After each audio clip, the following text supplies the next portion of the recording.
सखी तो भइल बेहाया रे सखी तो कितना लई कन के तो कितना लई कन के डैमेज ई बनाया रे मोबाइल जब से आया रे सखी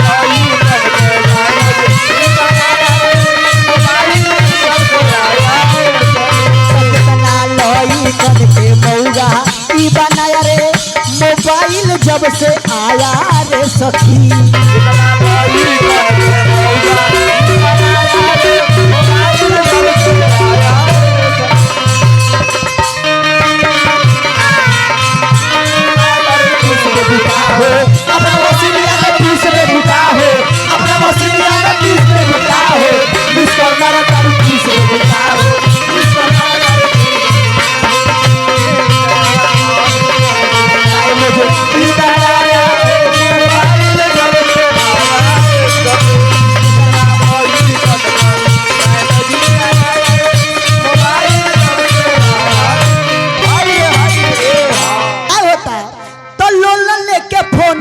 पर होता छेड़ा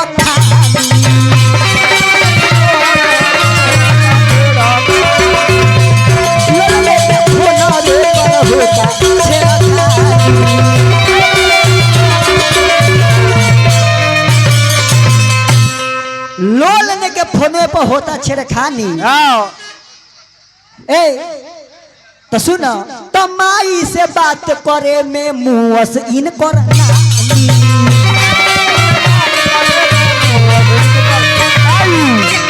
माई से बात करे में मुँह सही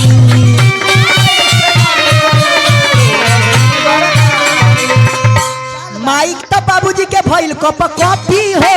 चार से मांगो तारे कॉपी हो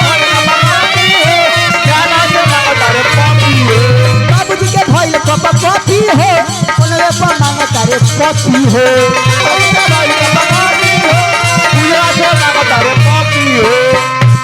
भइल बेहाया रे सखी तो भइल बेहाया रे सखी तो कितना लई कन के तो कितना प्यासे जस के मौगा ई बनाया रे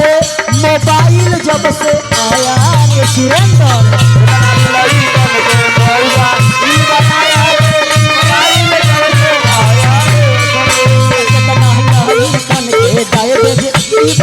मोबाइल जब से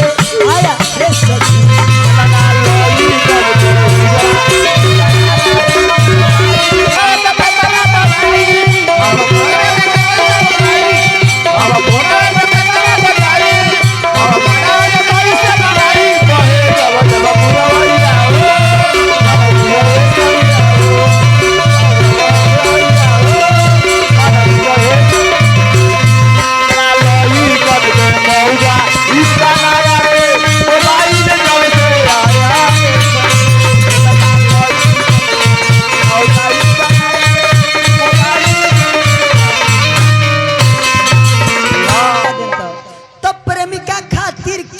भर सेव जाता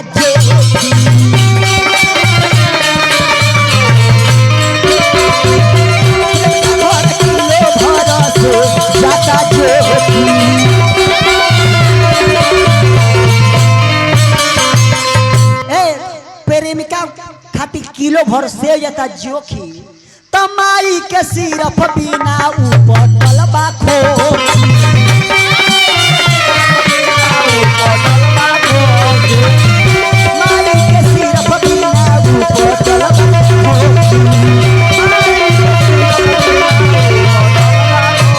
कहे के कहा था लो बेटा हो ये बेटा से नीमन बनेता हो